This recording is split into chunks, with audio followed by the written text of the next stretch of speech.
Hola amigos, ¿cómo están? Bienvenidos nuevamente a nuestra serie Descubriendo al Mesías de las Profecías.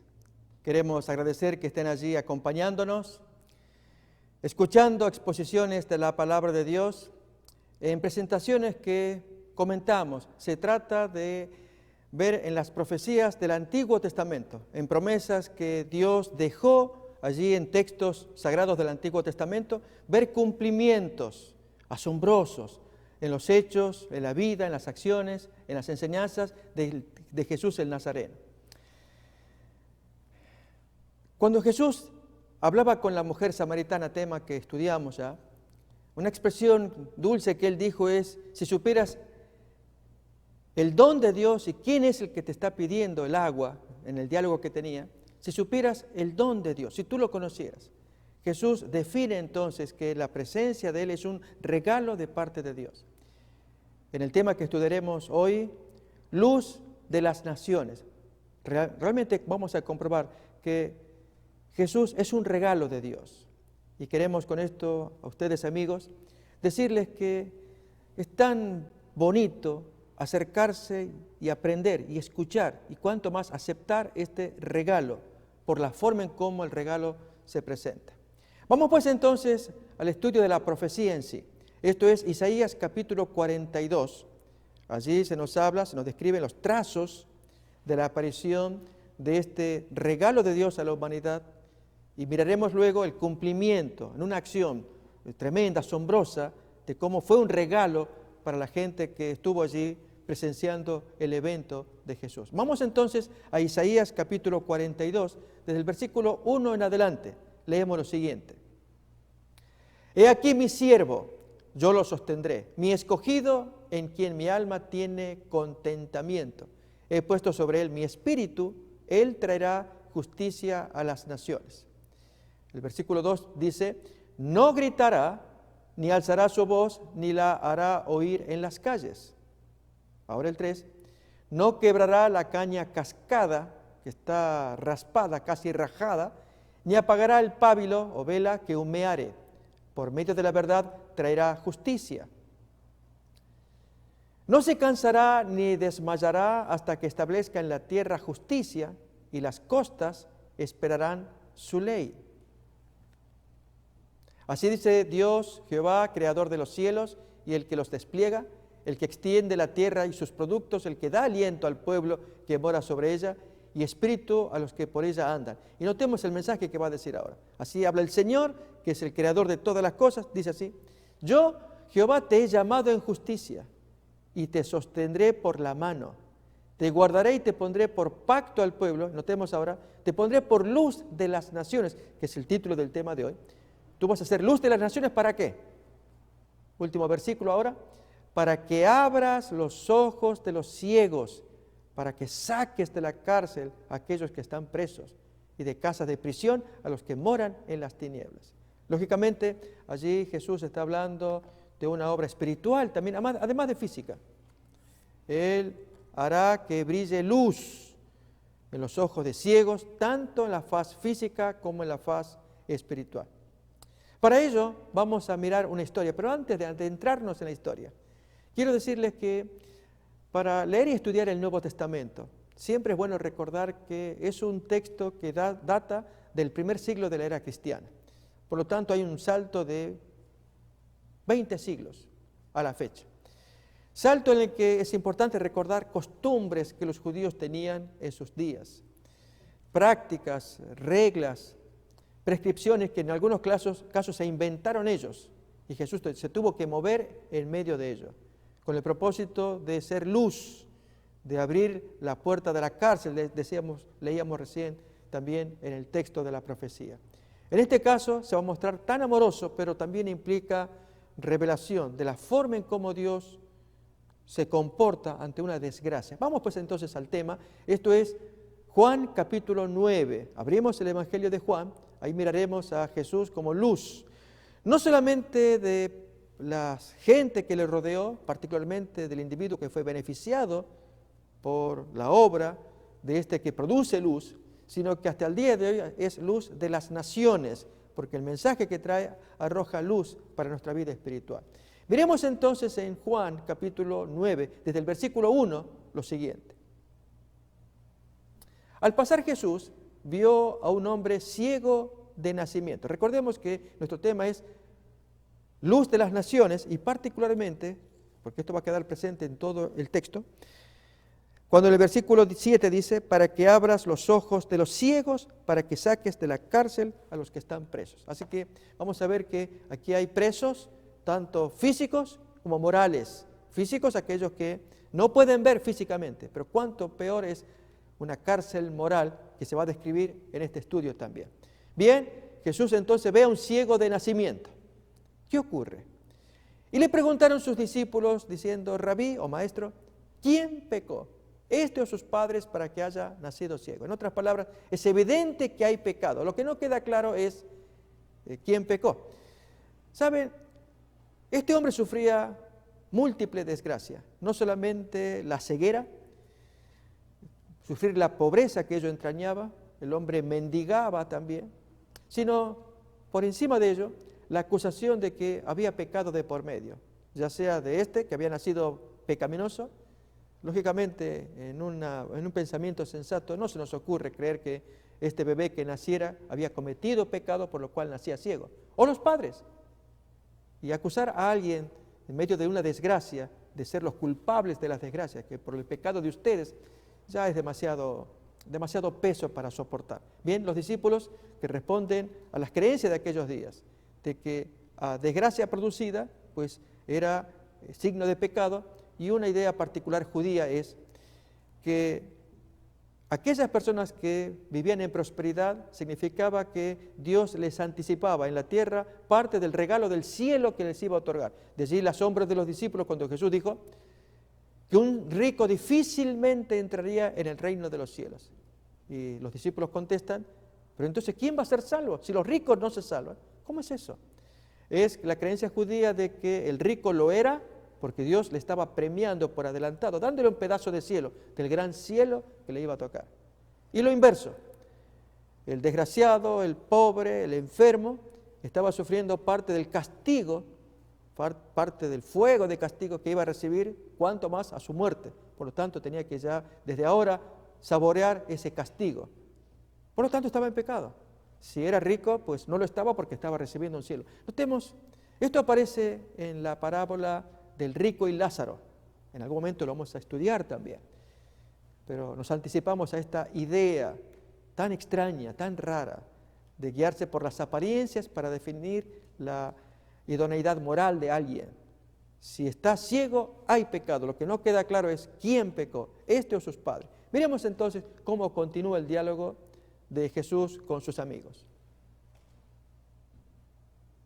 Responde Jesús, no es que pecó este ni sus padres, no se trata de pecado acá, sino que para que las obras de Dios se manifiesten en él. Acá hay un punto, amigos, importante. Quiero decirles que cuántas veces sucede que cargamos cosas y no obstante ignoramos que hay un plan de Dios detrás de ello. Al decir Jesús, no es que hay pecado, aquí hay un plan, es para que las obras de Dios se manifiesten. Efectivamente, su promesa se cumple, pero a este costo. Imaginemos a esos padres que al ver a su hijo nacido ciego, su desesperación de orar intensamente al Dios del cielo, que lo curara, al no haber respuesta positiva, esos padres llevan a los médicos a ese hijo enfermo, tampoco hay respuesta, hasta que finalmente se opta para que viva de la mendicidad. Ese fue el destino de un niño, de un joven nacido ciego. Ante el chasco de los padres, ¿qué padre no haría lo posible para salvar a ese hijo nacido ciego? Que oran, ruegan y la respuesta es el silencio. No obstante, sí hay respuesta, es la que Jesús está diciendo. Hay un plan. No es que hay pecado aquí o allí, sino que está así para que las obras de Dios aparezcan. Dicho esto, entonces, cambia un punto más. Los papás cuando vieron a su hijo nacido ciego, y suponemos, como buenos judíos, que oraban para que Dios revirtiera la situación. Imaginemos que ese hombre tendría más de 20 años, 25, no aparece la edad ¿De cuántos años? Podría ser un hombre adulto también. Lo cierto es que lo suficiente para decir que sufrió tantos años de ceguera porque había un plan para él, un plan asombroso que se va a revelar en este capítulo. Y de allí sacamos esta lección que pueda ser válida para nosotros. Amigos, cuando oramos a Dios ante una desgracia, ante una adversidad que tenemos delante de nosotros, no nos desanimemos. Es posible que haya planes de Dios, por lo cual pasó lo que pasó, pues tenemos que atravesar lo que atravesamos. Un plan de la providencia que permite que lo atravesemos para que luego se manifiesten las obras de parte de Dios. Aquí Jesús revela que hay tal situación. Tal vez en nuestro caso, como no miramos las obras de Dios, ignoramos que hubiera un plan para poder soportar esta adversidad que estamos viviendo. Si entendemos, amigos, es que de esta historia extraemos lo siguiente. Aprendamos a ser pacientes como esos padres que oraron a Dios para salvar al hijo. El regalo fue la acusación de los vecinos. Hay pecado en esa familia por lo cual nació ciego, cuando en verdad había un plan de Dios. Jesús lo revela. Vamos a ir otra vez a leer el versículo de Juan capítulo 9. La misma porción, reparemos claramente, Jesús indica que hay un plan para este hombre que nació ciego. Leemos el texto. Respondió Jesús, no es que pecó este ni sus padres, sino para que las obras de Dios se manifiesten en él. Nació ciego para que ustedes vean hoy el poder de Dios. Si hace 20, 25, 30 años atrás nació ciego es porque había un plan. Y cuando el plan se revela, no sentimos satisfacción nosotros. ¡Wow! Para esto era. Yo no entendía, pasaron tantos años, ahora lo puedo ver. Pues entonces aprendamos la lección de la sumisión a Dios, de la paciencia, de la confianza, con ferviente oración. Decirle al Señor, Señor, ayúdame, porque no entiendo la adversidad que estoy viviendo, pero si hay un plan que tú diseñaste por lo cual yo debo atravesar, me someto, porque tú eres bueno, eres sabio, quieres lo mejor como un padre para con un hijo. Dame fuerzas para aguantar. Y espero ver el desenlace de esta adversidad y seguramente te daré gloria y gracias porque lo pude ver. Es lo que pasa en esta historia. Vamos pues entonces a avanzar con las lecturas de los textos.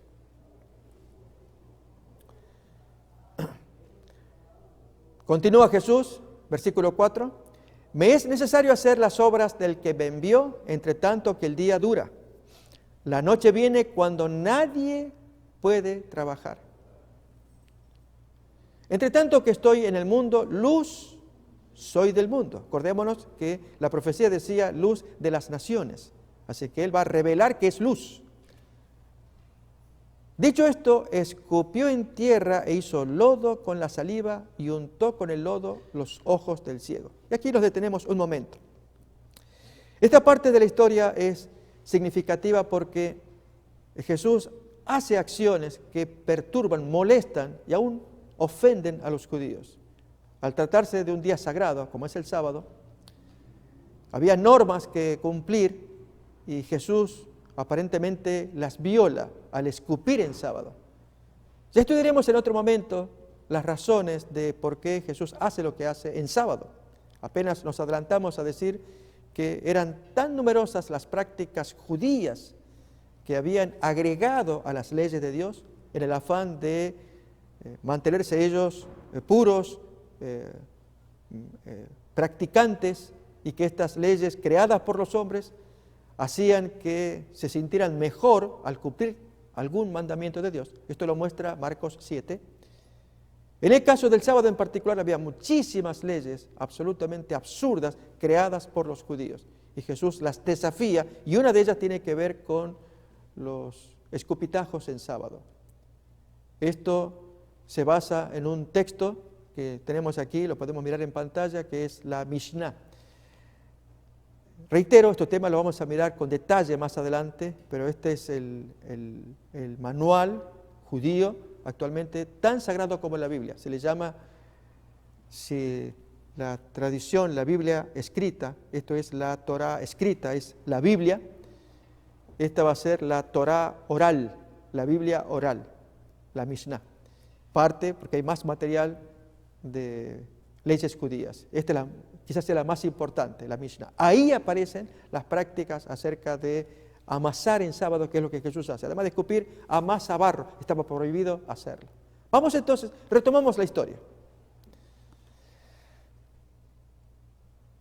Ahí se nos dice entonces, que le dice, luego de haber hecho barro, le dijo, ve a lavarte en el estanque de Siloé, que traducido es enviado. Dicho de otra manera, como que le dijera, ve al enviado. Siloé significa enviado. Fue entonces y se lavó y regresó viendo. Repaso otra vez el versículo anterior, el 6. Recordemos que es muy enfático. Dicho esto, escupió en tierra, hizo lodo con la saliva y untó con el lodo los ojos del ciego. Repetidamente hacía barro. Jesús no necesitaba hacer estas cosas para curar. ¿Por qué lo hizo? Y nada menos que el sábado. Reitero, este es un tema que estudiaremos a fondo en otra emisión acerca de las prácticas judías, sus numerosas leyes y en particular las leyes del sábado. Jesús las desafía en esto, los escupitajos que él hacía en tierra para juntar con el polvo, la saliva, el barro y untarlo, porque luego genera problemas. Veremos cómo continúa la historia ahora en el versículo 8. Entonces los vecinos y los que antes lo habían visto que era ciego decían, ¿no es este el que se sentaba y mendigaba? Versículo 9 ahora. Unos decían, él es. Otros, se le parece. Pero el hombre decía, yo soy la persona ciega que me sentaba y mendigaba. En el versículo 10, los judíos preguntan, ¿cómo te fueron abiertos los ojos? Explícanos.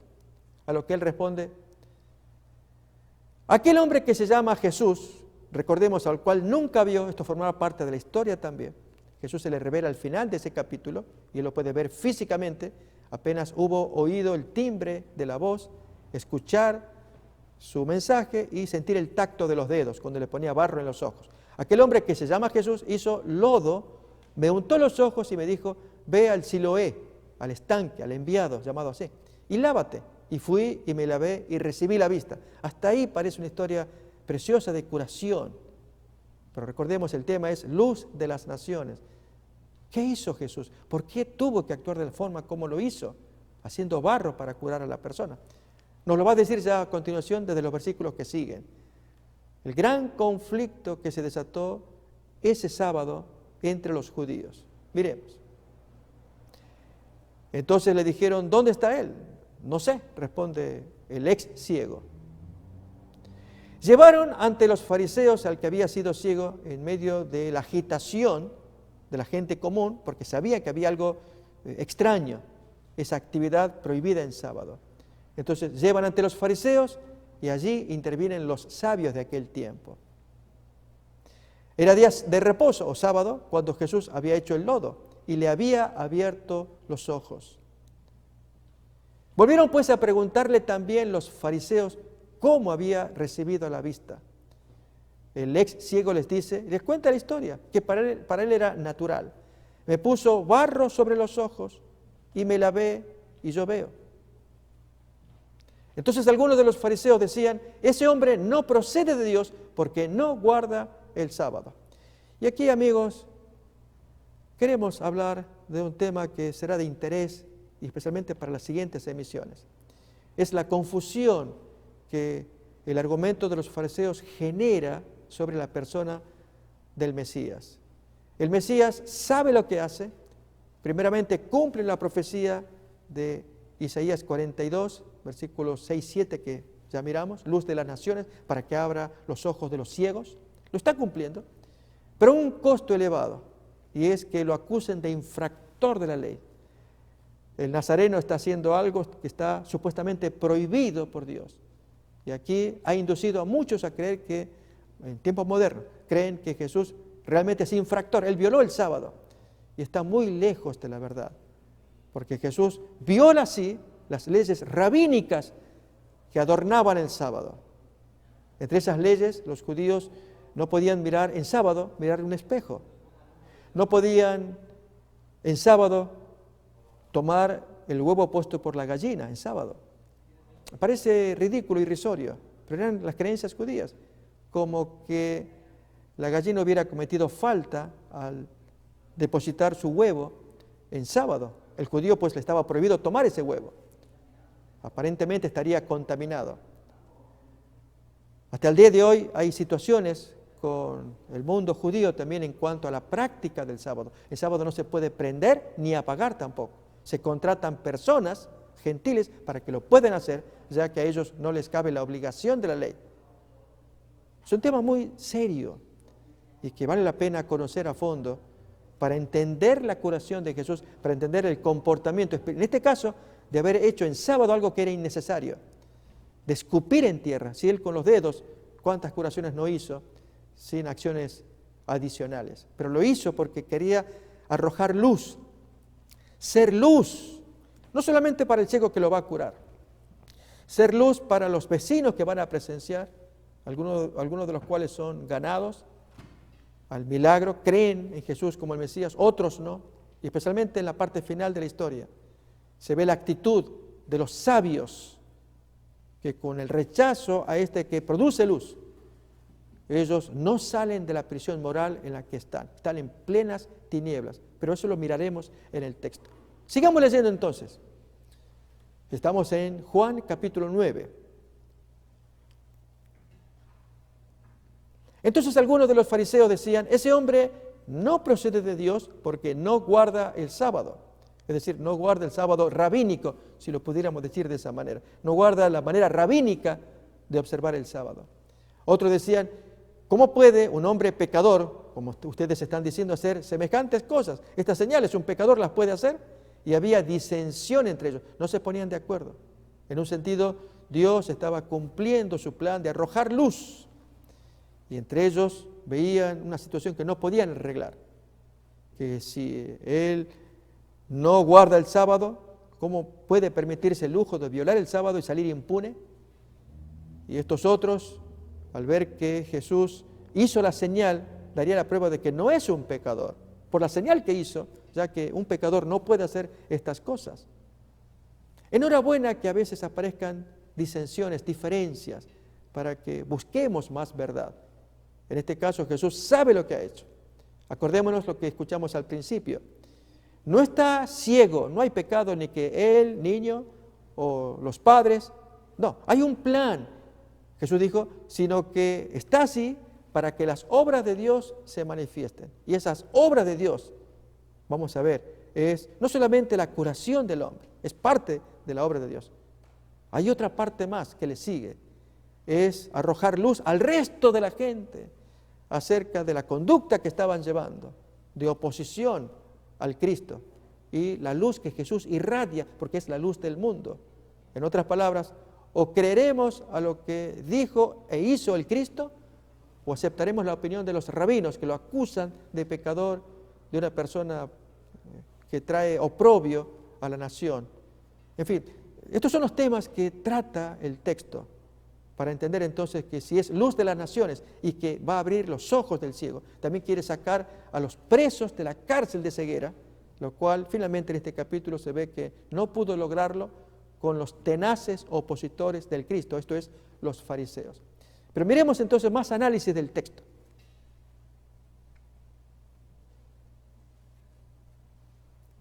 Versículo 16, hemos leído, había disensión entre ellos, no se ponían de acuerdo. Entonces, a continuación, entablan diálogo con el ex ciego. Volvieron a decirle al ciego, ¿y qué dices tú? Danos un testimonio del que te abrió los ojos. Y él responde como del corazón, lo que sale de su alma, en gratitud por la bendición recibida, que ahora tiene sus ojos en condiciones. Al decir claramente, yo siento que es un profeta, es un enviado de Dios. La respuesta farisea sigue a continuación. Pero los judíos no creían que él había sido ciego y que había recibido la vista, hasta que llamaron a los padres del que había recibido la vista. Notemos en la incredulidad en que uno transita, en lugar de analizar los hechos y aún dialogar con el Cristo. ¿Dónde está? Había desaparecido. En gran medida, amigos, vamos a ver a continuación una situación, y es el testimonio de varios protagonistas en la historia. Primeramente, el testimonio del joven o del hombre, ex ciego ahora. Miraremos la contundencia con la que él se expresa. No solamente que dice que es profeta, más adelante se va a expresar a favor del hombre que le hizo la curación. Se va a ver también otros protagonistas, los papás, que dan un testimonio indeciso, testimonio divisivo.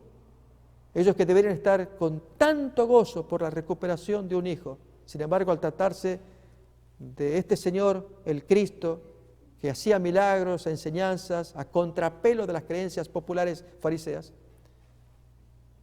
que estos padres no se jugaran por él, no lo apoyaran, al contrario, mantenerse al margen, y el texto nos va a decir el motivo. Era para conservar el status quo, la buena opinión, la relación con los amigos, los vecinos y la iglesia. Y otros protagonistas, la severidad de estos jueces que no logran mirar rayos de luz en la acción de Jesús. Esto queremos mirar a continuación y que sean lecciones para nosotros en nuestros días presentes. Dice entonces el siguiente versículo. Les preguntan a esos padres que los hicieron traer para que den testimonio si realmente era un hijo nacido ciego. ¿Es este vuestro hijo, el que vosotros decís que nació ciego? ¿Cómo pues ve ahora? Sus padres responden, y aquí viene algo extraño. Responden, sabemos que este es nuestro hijo y que nació ciego. Pero cómo ve ahora no lo sabemos. O quién le haya abierto los ojos, nosotros tampoco lo sabemos. ¿Edad tiene? Preguntadle, es decir, ya es grande. Él hablará por sí mismo, él se puede defender. ¿Por qué actúan así los padres en forma evasiva? Lo dice a continuación, versículo que sigue, 22. Esto dijeron sus padres porque tenían miedo de los judíos, por cuanto los judíos ya habían acordado que si alguno confesase que ese hombre nazareno era el cumplimiento de las profecías mesiánicas, fuera expulsado de la sinagoga. Amigos que estamos escuchando, yo les invito a que para entender y apreciar mejor la profundidad de esta historia, nos pongamos en los zapatos de los protagonistas. Vamos a ponerlo primeramente en los papás. ¿Cómo es posible que estos padres actuaran de una manera tan desapegada de la experiencia que el joven tenía? Este hombre afirmaba, como leeremos después, que lo que vivió era genuino y que el hombre que lo había bendecido merecía el cariño de parte de él, la aprobación, la defensa de él. No así los padres. ¿Por qué los padres no se gozaron de la misma manera e intensidad que el hijo? Comento lo siguiente.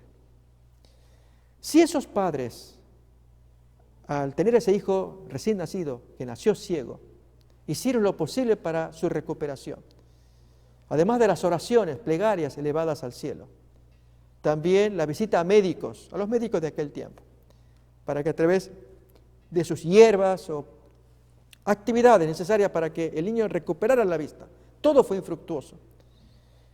Y ante la decepción de los papás que finalmente optan por entregarlo a la calle para que él viva de la mendicidad. Muy triste, ¿verdad?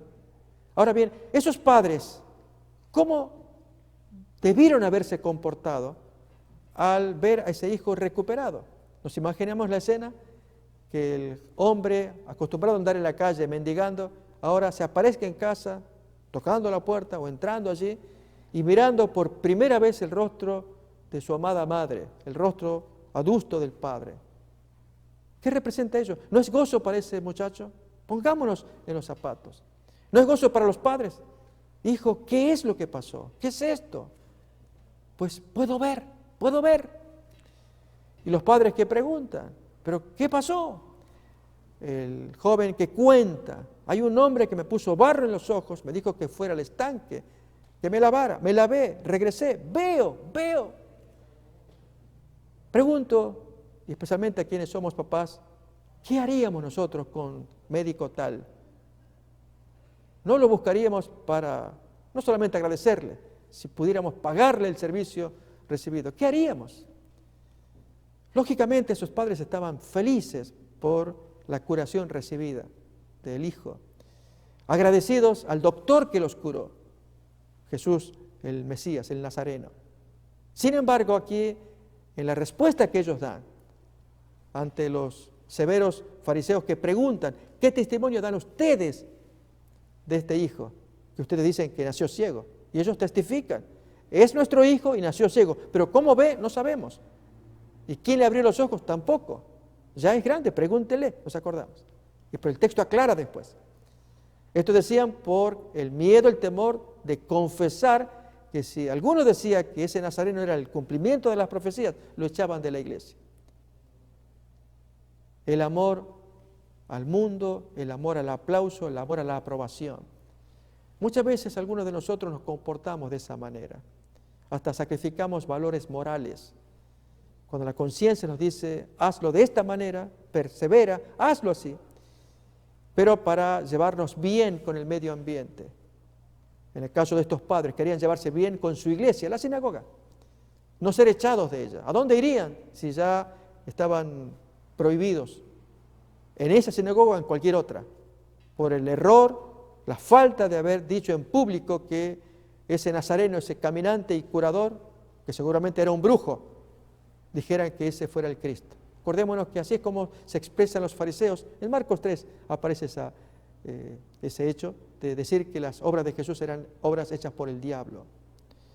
Por lo tanto, decir que el Cristo había curado era demasiada audacia y estos papás no estaban dispuestos a correrla. Gozarse con el beneficio, sí. Dar gratitud,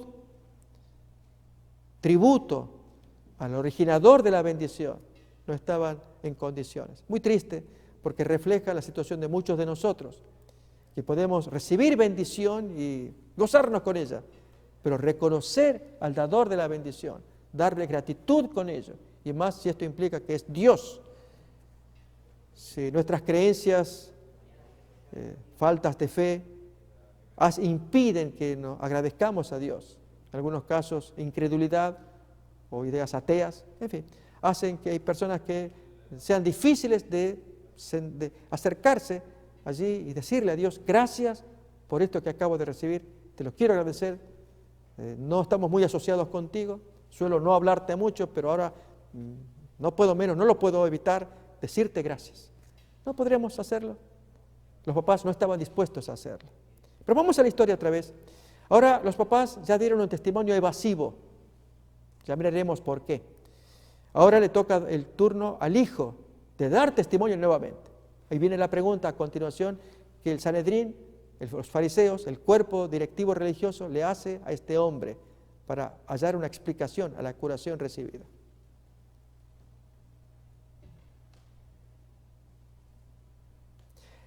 Esto dijeron sus padres, hemos leído ya, porque tenían miedo de los judíos, por cuanto los judíos ya habían acordado que si alguno confesase que Jesús era el Mesías, fuera expulsado de la sinagoga.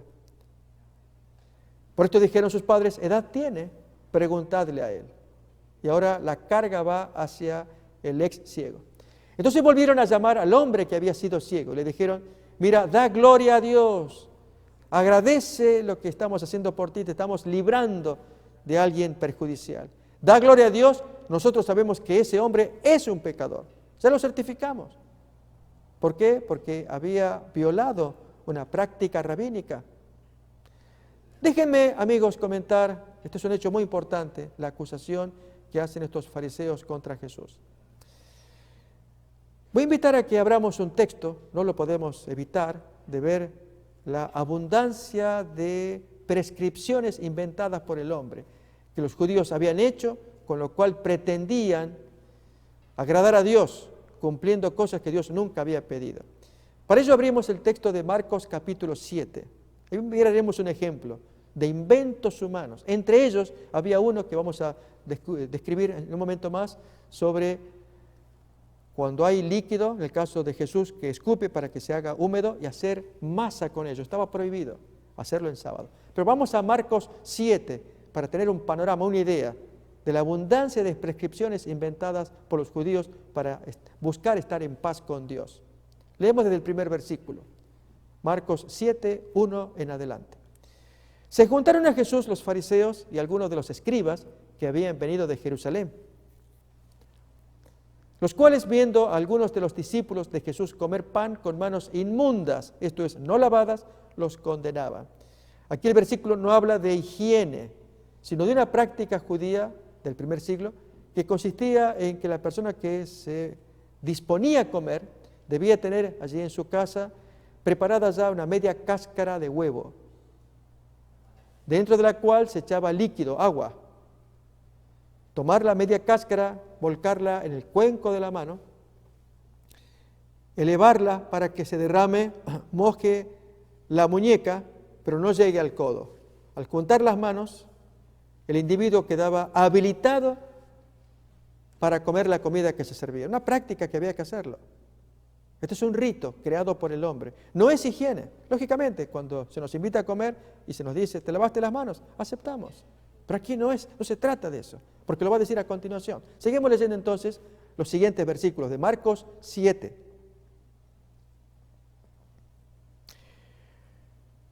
Versículo 3.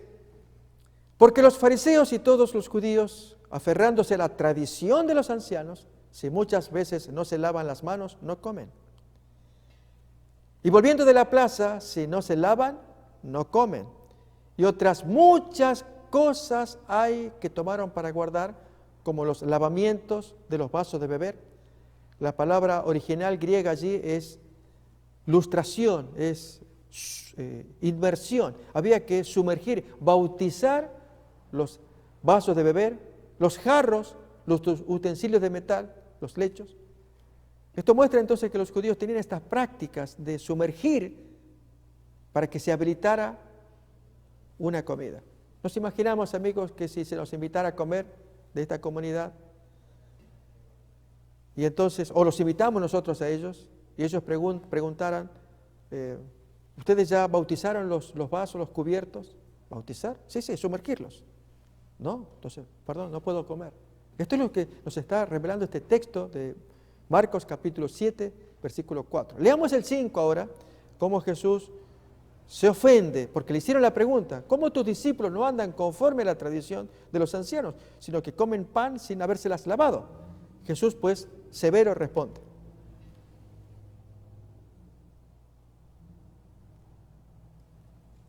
Siguiente versículo. 5. Leemos ahora el 5.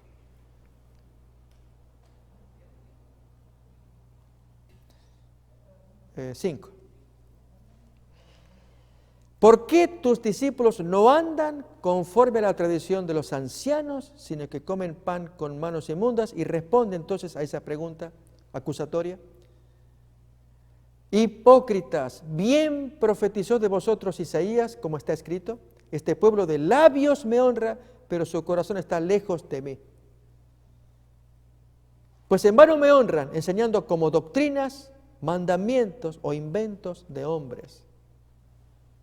Porque dejando el mandamiento de Dios, os aferráis a la tradición de hombres, tales como lavamientos de los jarros, de los vasos de beber, y reparemos en esto. Y hacéis otras muchas cosas semejantes a estas. Entre esas muchas cosas, tienen que ver algunas con el sábado. Comento. 39 melajot es el nombre que se le da, lo pueden buscar en internet, a las 39 prohibiciones que los judíos habían creado que se debían verificar, controlar en sábado. Prohibiciones, 39 obras, 39 melajot, obras que son prohibidas. Y cuando van enumerando, allí 1, 2, son 39, cuando llegamos a la número 10, allí se habla de amasar, estaba prohibido amasar. Entre los escritos de la Mishnah hay un párrafo que menciona de cuando se alimenta con agua y forraje a los animales en sábado. ¿Es lícito dar alimento a los animales? Claro que sí. Pero siempre, entonces ahí enumera, cuando das el alimento, ponlos por separado, no hagas masa. Esto aparece en el capítulo 24, Mishnah 3, del tratado Shabbat judío. O sea, el documento está para decir, esta es la práctica judía, no amases. Si buscamos en los medios electrónicos modernos, 39 malajot, ubiquen amasar, y allí se cuenta que hasta el día de hoy, a la hora de practicar el mandamiento, hay situaciones como en el caso de un bebé. Al bebé hay que darle alimento líquido para que él pueda alimentarse. Pero aquí que hay bebés que ya están creciendo y quieren alimento sólido. ¿Cómo hacer para darles en sábado un alimento que no implique amasar? Allí da ejemplos como la banana pisada, el aguacate pisado. Da los ejemplos, los pone allí. Eso no se puede hacer en sábado. Y en el caso del bebé que requiere un alimento más sólido, pero amasado, suave para su ingestión, pues estaba prohibido hacerlo en sábado. ¿Hasta dónde llega el pensamiento de que al alimentar a un bebé hay que cuidarse de no amasar? Pues Jesús a propósito, y esto es lo que importa de esta historia, hizo exactamente lo contrario, amasó en sábado, para desafiar esa ley de las 39 melajot de los judíos que están en la Mishnah, en el tratado Shabbat, el capítulo 7. Comento esto, amigo, porque en otro momento futuro, en esta serie, hablaremos de las prácticas judías, para que nos quede claro que Jesús hizo lo que hizo, de ningún modo para anular el sábado de la ley de Dios, sino para echar por tierra esos inventos de los fariseos, por lo cual se ganó tanto desprecio de parte de sus enemigos fariseos. Pero vamos entonces ahora a ver ya el desenlace de esta historia.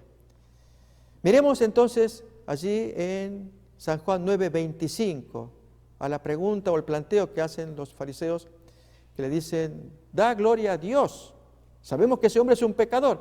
Y miren lo que responde el hombre, impactado por el beneficio recibido. Entonces él respondió y dijo, si es pecador, yo no lo sé. No sé de Biblia, de teología, y para explicar, como ustedes entienden, yo no sé. Una cosa yo sí sé. Yo había sido ciego, ahora veo. De eso voy a hablar. Y mis amigos, ese es el testimonio que Dios quiere que nosotros demos hasta el día de hoy. Hay muchas cosas que podemos no entender y menos explicarlas. Pero en el caso de este hombre, claramente cuenta lo que Jesús quería que contara. Y es que se había programado del cielo. ¿Nos acordamos del planteo que hizo Jesús en respuesta a los discípulos? Cuando ellos preguntaron, Maestro, ¿quién pecó? ¿Este o sus padres para que hubiera nacido ciego? Y la respuesta de Jesús no es que pecó, ni este ni sus padres, sino que para que las obras de Dios se manifiesten. Y este es un plan. En otras palabras, ya hacía 20, 25, 30 años, el tiempo de existencia del ciego, que ya estaba planeado desde el cielo.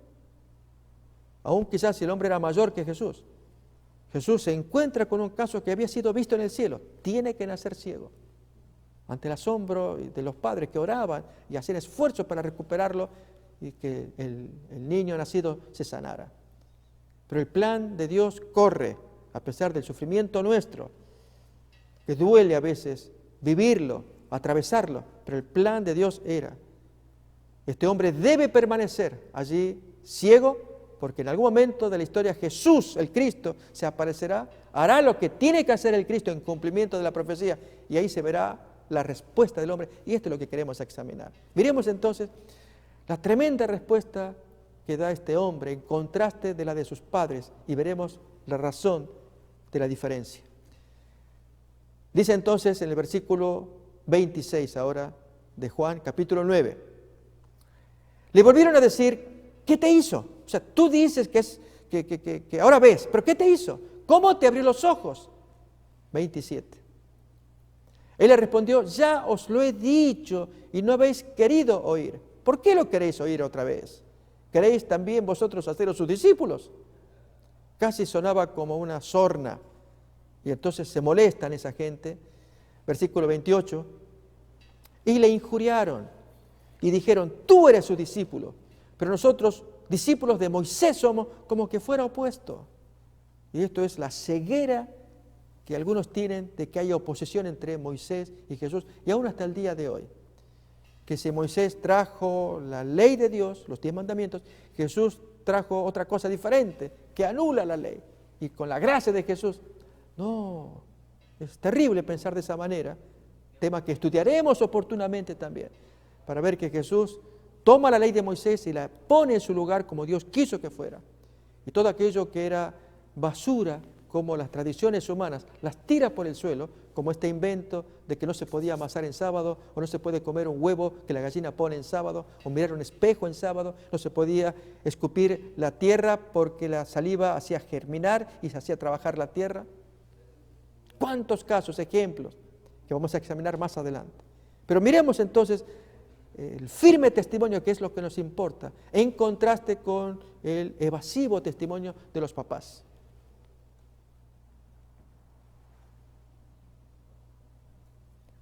Y le injuriaron y dijeron: tú eres su discípulo, pero nosotros discípulos de Moisés somos.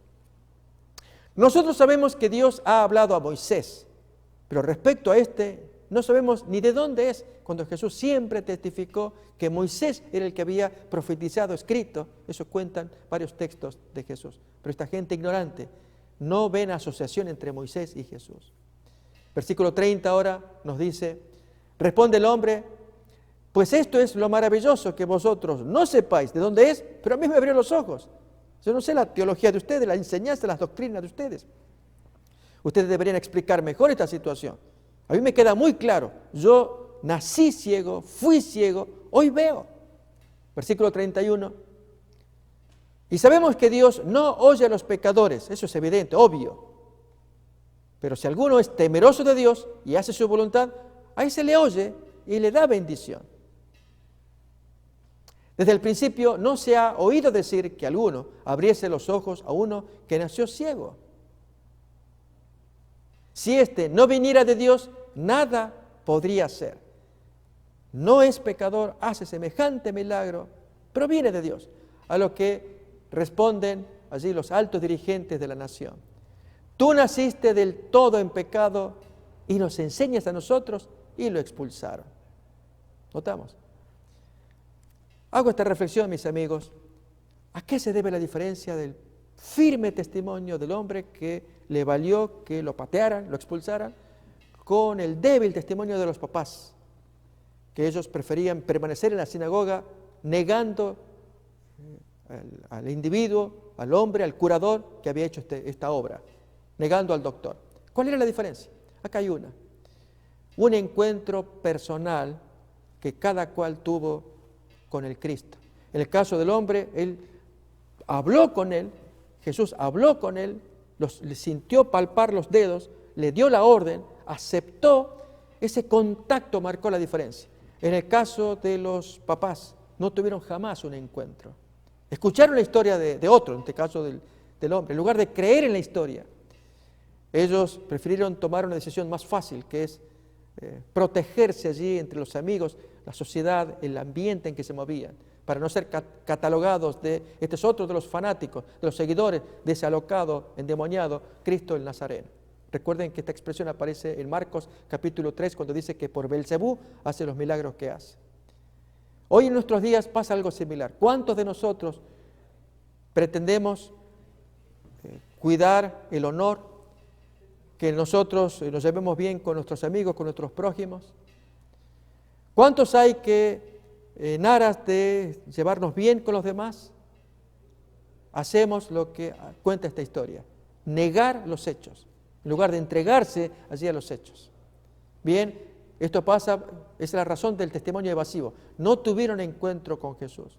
Nos puede pasar a nosotros. Podemos hablar de Dios como que lo hemos escuchado de alguien, pero de un Dios personal que nos beneficie, que nos ayude, hasta que no lo sintamos, no podemos hablar.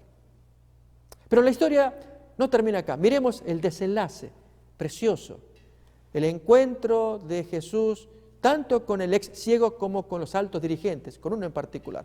Seguimos leyendo entonces San Juan capítulo 9. Oyó Jesús que lo habían expulsado y hallándole le dijo: ¿crees tú en el Hijo de Dios? Es decir, el Mesías era el nombre que se le daba también. Responde él: ¿y quién es Señor para que yo crea en él? Y Jesús, mirándole los ojos, claramente le dice estas palabras: pues lo has visto y el que habla contigo, ese es. Allí el hombre entonces prestó atención al escuchar el timbre de voz. Nunca lo había visto antes.